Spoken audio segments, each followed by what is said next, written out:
of our nation, and I want to encourage everyone to keep following our guidelines on social distancing, avoiding large gatherings and hand washing and all of the other things that everybody knows they're supposed to be doing.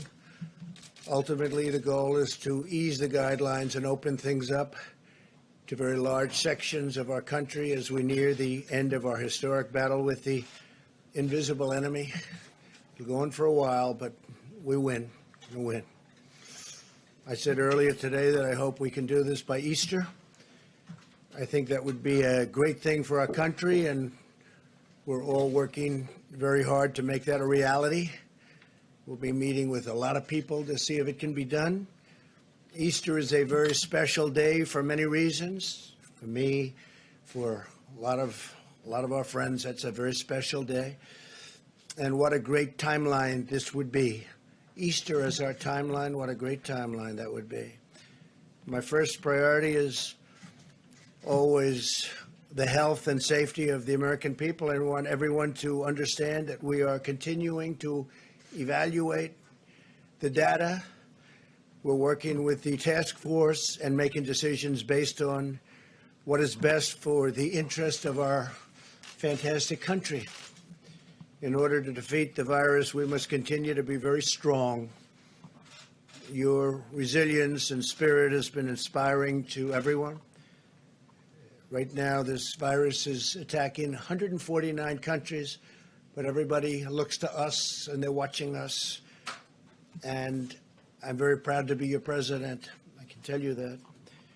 There's tremendous hope as we look forward and we begin to see the light at the end of the tunnel.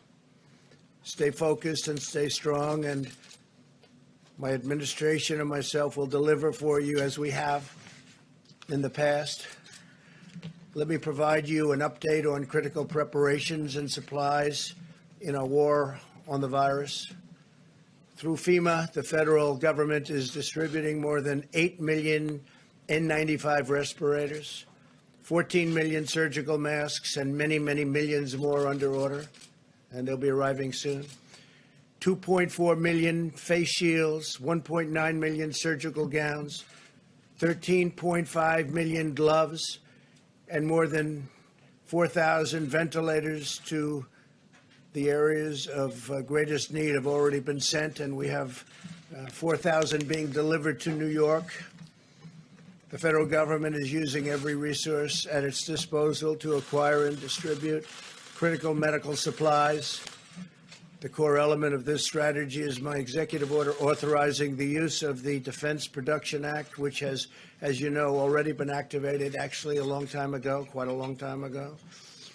Private companies are heeding our call to produce medical equipment and supplies because they know that we will not hesitate to invoke the DPA in order to get them to do what they have to do.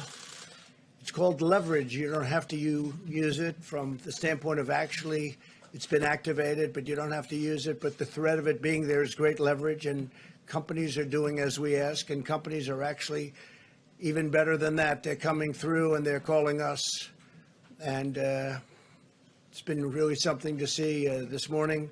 Ford, 3M, General Electric Healthcare are making tremendous numbers. They've already started of respirators, ventilators, and face shields. They're working together. We didn't have to exercise or utilize the DPA in any way. The fact that we have it helps, but we didn't have to, and for the most part, we won't have to. We're receiving full cooperation from companies with the understanding that the federal government stands ready to compel cooperation if need be. We haven't found that to be the case. It's been really amazing to see these big, strong, powerful, in some cases very small companies, family-owned companies, step up and make a lot of great product for what we're going through and what we will continue to be going through for a while.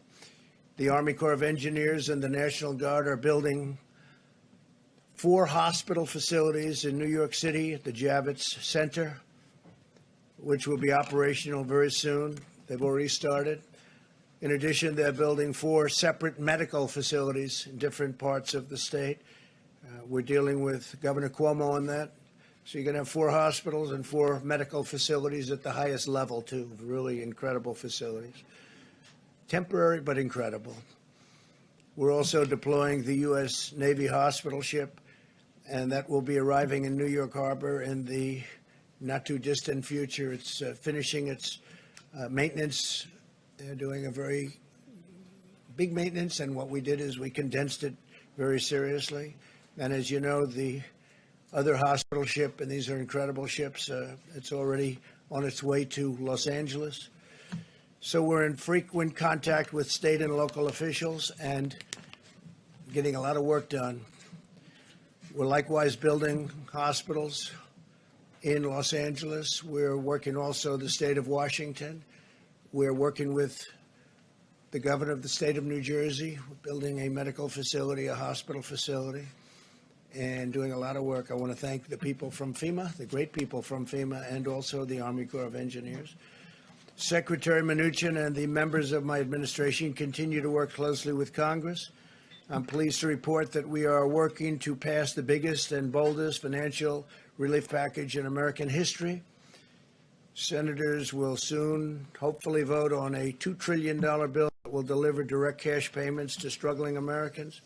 No fault of their own. This came out of nowhere. Nobody can imagine this even happened, but it's not their fault. We want to protect, and we will, all of the things that a person needs protected and a family needs protected. We're working on job retention loans for small businesses and extended unemployment insurance for laid-off workers. The legislation will also include billions of dollars for additional resources for our, and really heroic, these are incredible doctors, nurses, brave, and hospitals, as well as support for hard-hit industries such as the airline industry and the cruise ship industry, which employ tremendous amounts of people and obviously serve very important functions beyond that, with very tough protections for the American taxpayer. The loans will be very secure and they will be very profitable, and at the same time they'll bridge, they call them bridge loans in many cases. They'll be bridging these companies back into very good health. And some of them are very important companies that 4 weeks ago didn't have a problem. I'm also confident that the Democrats will do the right thing. I feel very confident. They're working very hard together right now, Republicans and Democrats, and they're getting very close to a very fair deal and a great deal for the people of our country. Today, as you probably saw, the Dow surged over 2,100 points. That's the all-time record history of the exchange. This is very encouraging, and I think part of the reason is they are looking at what is close to being passed, and I think a very big part of it is they see that we want to get our country open as soon as possible. They see we're working very hard on that. That's a very big factor, I think, in today's historic gain. The legislation developed in the Senate is the first step to restoring confidence and stability to America's economy as we look ahead to the time we can carefully and responsibly reopen our country for business, and we hope that's going to be very soon. I want to assure Americans that we have a team of public health experts. We've gotten to know them as well as I know them. They're great people, incredible, talented. They love our country.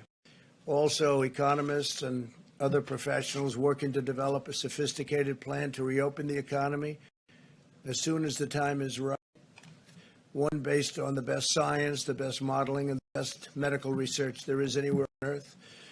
Our great people have been, especially when it comes to our public health experts and officials, have been helping other countries, dealing with other countries, constant touch with other countries, helping them out, because many of them have never seen anything like what's happening.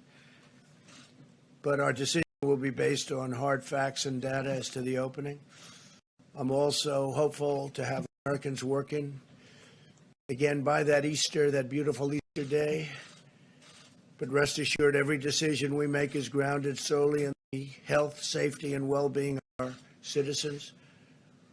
This is a medical crisis. This isn't a financial crisis.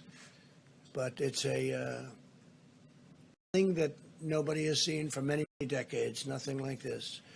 Marshaling our economic strength is a key feature of defeating the virus, producing the materials, supplies, and equipment that we need, and they're doing a really fantastic job. Helping the governors. We had a conference call the other day with the governors, and we allowed the press to join us on the call, and the spirit between us and the governors has been really great.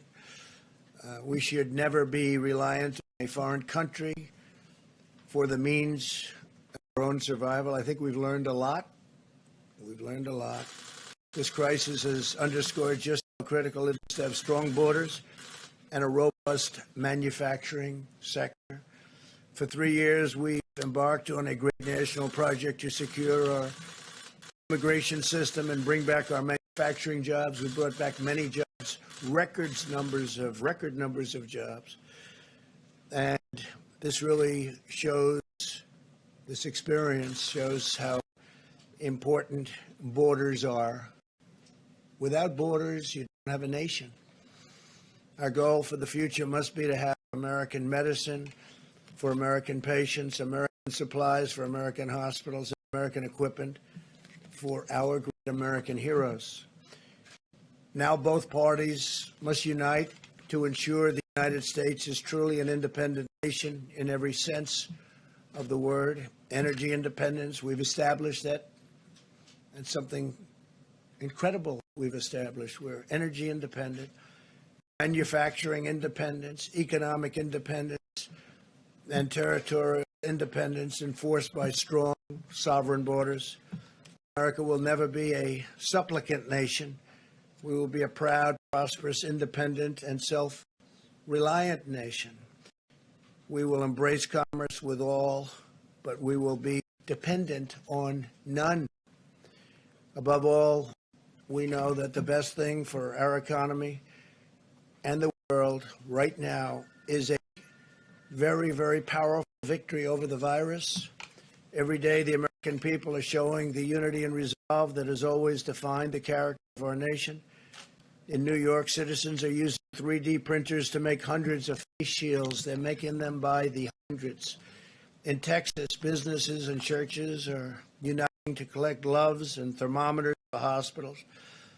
In the selfless actions of our amazing citizens, we're seeing enduring strength of our magnificent nation, a spirit that can never be broken, and a victorious future that can never be denied. It never will be denied. Now, what I'd like to do is perhaps ask a person who has really established herself as maybe the world's great expert on what she does. If I could ask Deborah to come forward and say a few words, and then I'll ask Tony to come up and speak, and then our Vice President, and then we'll take a few questions, and we'll do it quickly, and we'll probably see you again tomorrow. So, Deborah, please. Thank you. Thank you, Mr. President.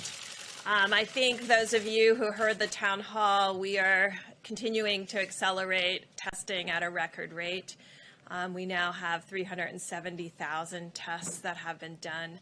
The majority of those, over 220,000 in the last 8 days, which of those of you who have been tracking the South Korea numbers put us equivalent to what they did in 8 weeks that we did in 8 days.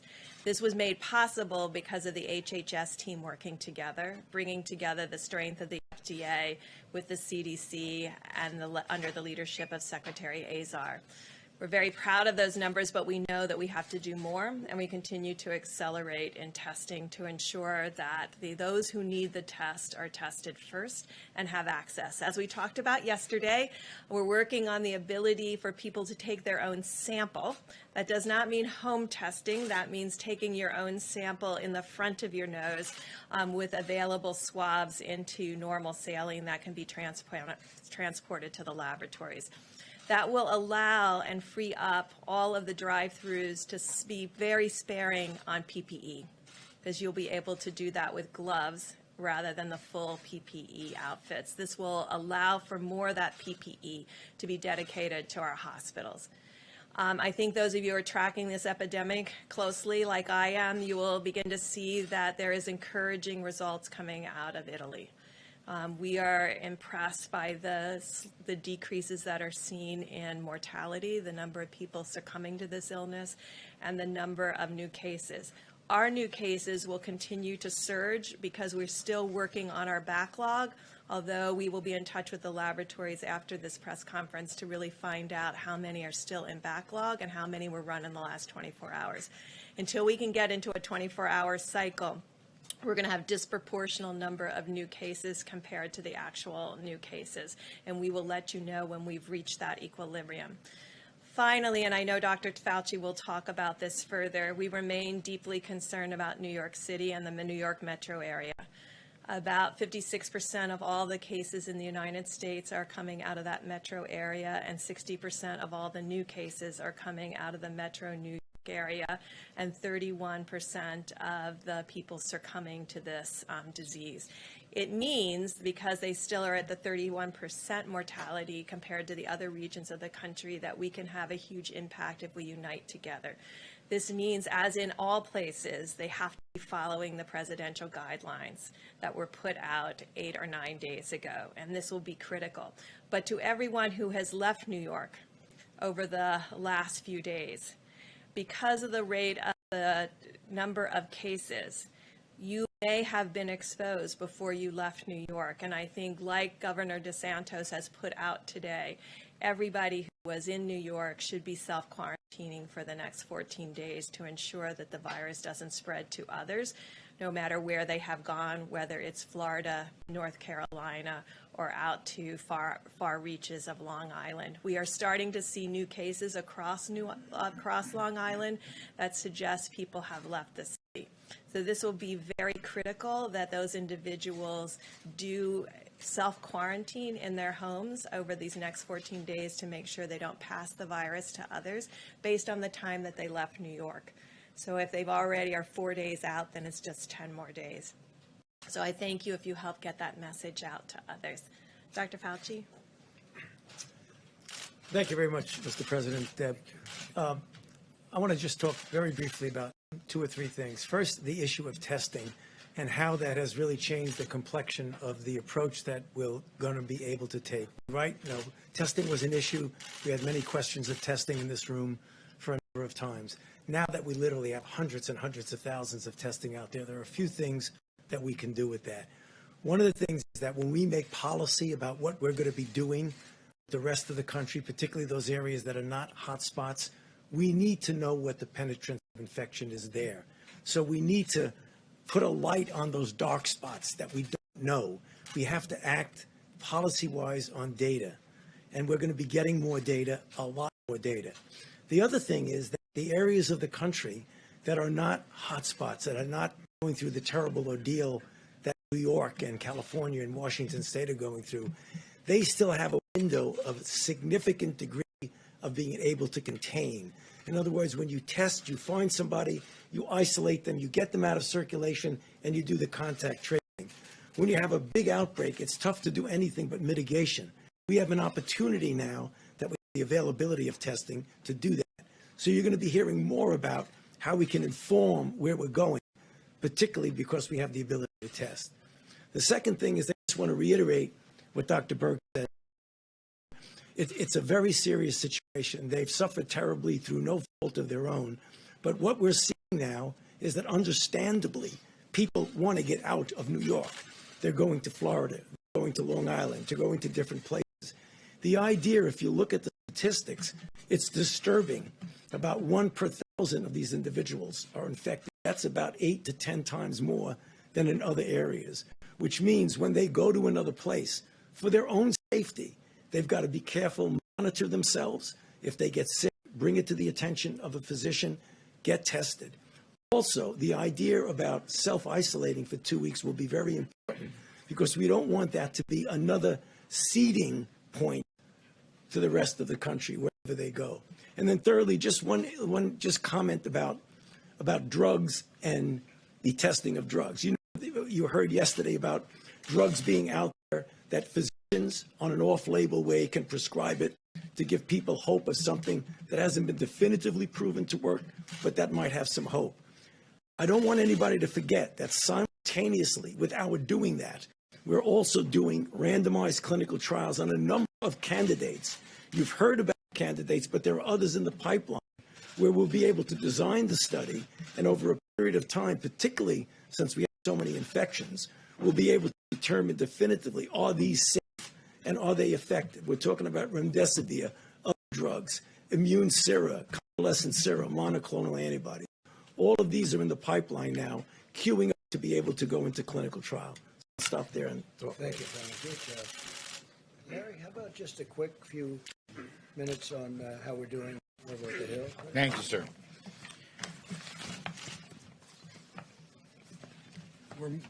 We're gaining great progress on this Phase 3 legislation. Negotiations continue. We've had continued reports. I've been up there with Secretary Mnuchin. Secretary Mnuchin continues today with Chief of Staff Mark Meadows, checking in with the President. They're getting closer and closer. They expect to vote as soon as possible. I just want to walk through a couple of key points. This legislation is urgently needed to bolster the economy, provide cash injections and liquidity, and stabilize financial markets to get us through a difficult period, a difficult and challenging period in the economy facing us right now, but also to position us for what I think can be an economic rebound later this year. We started the year very strong, and then we got hit by the coronavirus in ways that probably nobody imagined possible. We're dealing with that as best we can. This package will be the single largest Main Street assistance program in the history of the United States. The single largest Main Street assistance program in the history of the United States. Phase 2 delivered the sick leave for individuals, hourly workers, families, and so forth. Phase 3, a significant package for small businesses. Loan guarantees will be included. We're going to take out expenses and lost revenues. As the President said, eligibility requires worker retention. We will maintain, the people eligible will maintain their payrolls during this crisis period. And on top of that, we will have direct deposit checks of roughly $3,000 for a family of 4, and that will bridge to enhanced plussed up unemployment insurance benefits that will essentially take those up to full wages. This is 1, 2, 3, 4. You know, a strong workforce requires strong business. You can't have a job without a business to work for. And the hope here is that the companies that were operating very well at the beginning of the year when the economy was in good shape, we will help them and their employees get through this tough period so they will come out the other side, let's say later this spring or summer, and will continue their operations. That's the key point. Now, don't forget, there's income tax deferrals for individuals and corporations without interest penalties. There's student loan interest and principal deferrals without any penalties. And finally, I want to mention the Treasury's exchange stabilization refund.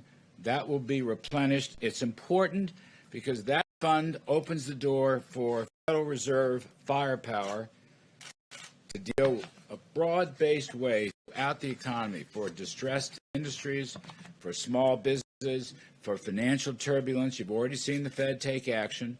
They intend to take more action. And in order to get this, we have to replenish the Treasury's emergency fund. It's very, very important. Not everybody understands that. That fund, by the way, will be overseen by an oversight board and an inspector general. It will be completely transparent. So the total package here comes to roughly $6 trillion, $2 trillion direct assistance, roughly $4 trillion in Federal Reserve lending power. Again, it will be the largest Main Street financial package in the history of the United States. Liquidity and cash for families, small business, individuals, unemployed, to keep this thing going. We're heading for a rough period, but it's only going to be weeks, we think. Weeks, months, not going to be years, that's for sure. And hopefully pave the way for continued economic recovery after this crisis departs. Thank you, sir. Thank you. I've been hearing that voice so many years, like 30 years or more maybe, and it's a great voice. It's a great man. Larry Kudlow, thank you very much. I want to say that that package, and we have parts of it, but pretty big parts, it really sets us up to, I think, supersede where we were a month ago. I think we can get there quickly, and I think it allows us to supersede. It allows us to help these great companies that need help, like Boeing, which is, had a problem, and then on top of that problem, it had the virus come in. But we'll be helping Boeing, we'll be helping the airlines, we'll be helping the cruise lines, we'll be doing a lot of things, and the money will all come back to us, and it'll come back to us in a very strong form. And before we take some questions, I'd like to ask our great Vice President to say a few words, if you wouldn't mind, please. Thank you, Mr. President. The White House Coronavirus Task Force met again today. And on behalf of the President of the United States, everyone on our team, I know state leaders, let me just say thank you, America. People across this country, businesses large and small, are responding to the threat of the coronavirus in ways that are deeply inspiring. People are acting on the President's 15 days to slow the spread, and it is making a material difference. Our experts standing beside us told us that if every American, regardless of whether you're in an area that's impacted by an outbreak of the coronavirus or not, if every American would embrace these guidelines, that we could significantly reduce the number of Americans that would contract the coronavirus and protect the most vulnerable. And as the President reflected earlier, tens of millions of Americans are doing just that, and we're grateful. The focus of our task force, of course, is to slow the spread, to promote mitigation strategies. Beyond that, though, the President has us focused on testing and on supplies and making sure that those that are enduring the symptoms of the coronavirus and those who are ministering to them, our extraordinary healthcare workers, have the support that they need. In the category of supplies, you just heard Dr. Birx indicate that we've made great progress. We have done more tests in the last 8 days than were done in the previous 8 weeks, and it's because of the private partnership that the President forged with commercial labs. And I would encourage people around the country to remind your family members and friends, if you don't have symptoms, don't get a test. We want to make sure people who are having symptoms, who have a concern, have the ability to be tested and to have those tests processed.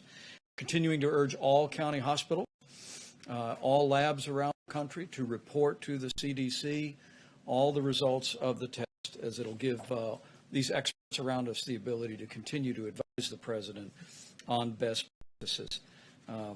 As I mentioned, we all continue to follow the outbreak around the country and the test results.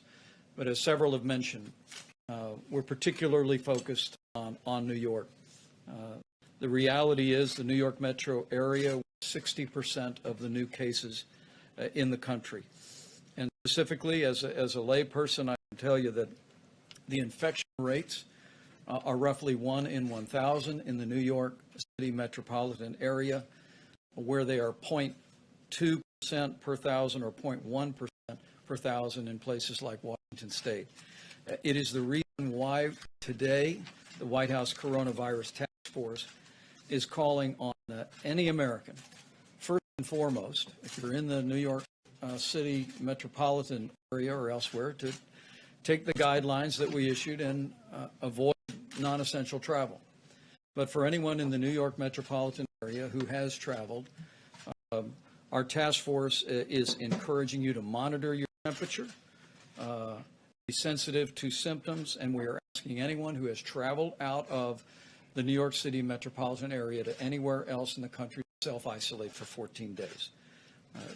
We have to deal with the New York City metropolitan area as a high-risk area. And for that reason, we're taking these steps and asking for the cooperation of the American people. Because of the spread in New York City, we will continue to surge resources. The President has described this. FEMA is coordinating with New York State for the arrival of the USS Comfort in just a matter of a few short weeks.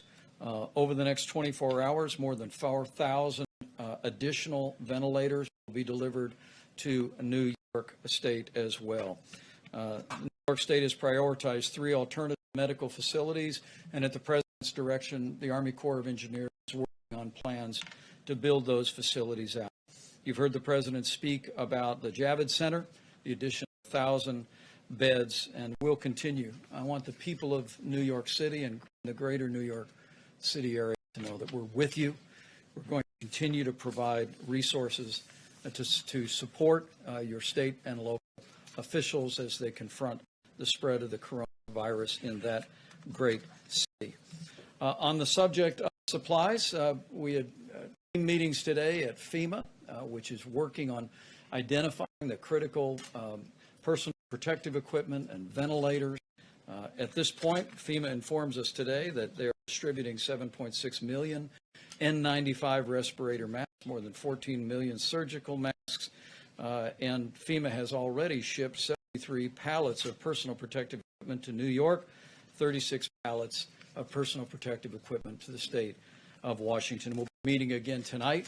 As you know, the President stood FEMA's National Response Center up, and they are in the lead for the approach to the coronavirus, which is locally executed, state managed, and federally supported. And we'll continue to surge those resources and make sure that they're available. One last word, if I may. The President reflected on the response businesses around the country have brought to this moment. It truly is extraordinary. The President did initiate the Defense Production Act last week, but as the President has reflected many times, we will use the Defense Production Act if we need it to mandate production of critical supplies. But so far, no one has said no. And in fact, we see industry stepping up. The President mentioned Ford Motor Company working with 3M and GE Health to expand production of medical supplies. We heard that McDonald's is now offering curbside delivery to truckers who are unable to use the drive-through to pick up a Big Mac.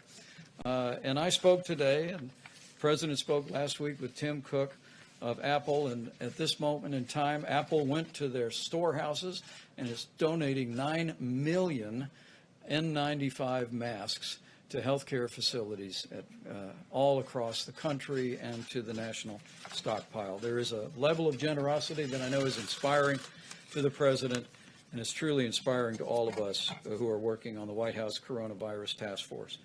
The President's made it clear that he hopes, in weeks, not months, to be able to open up the country. But let me make one last encouragement to every American. We will get to that day quicker if every American will put into practice the President's coronavirus guidelines for our nation. 15 days to slow the spread. If every American will do this, I have no doubt that we will slow the spread, we will protect our most vulnerable, and we will heal our land. Thank you, Mr. President. Mr. President, you just reiterated that you hope to have the country open by Easter. You said earlier you would like to see churches packed on that day. My question is, you have two doctors on stage with you. Have either of them told you that's a realistic timeline? I think we're looking at a timeline. We're discussing it. We had a very good meeting today. If you add it all up, that's probably 9 days plus another 2.5 weeks. It's a period of time that's longer than the original 2 weeks. So we're going to look at it. We'll only do it if it's good, and maybe we do sections of the country. We do large sections of the country. There could be two. But no, we're very much in touch with Tony and with Deborah on everything we're doing.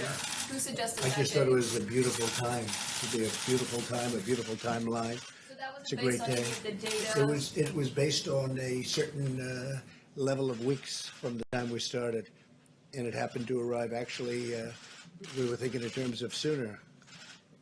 I'd love to see it come even sooner, but I just think it would be a beautiful timeline. John? Mr. President, if you look at what we've just seen in the last day or so, you've seen the number of known coronavirus cases in the country double in just 2 days. Another 95 people have died just in the last 24 hours.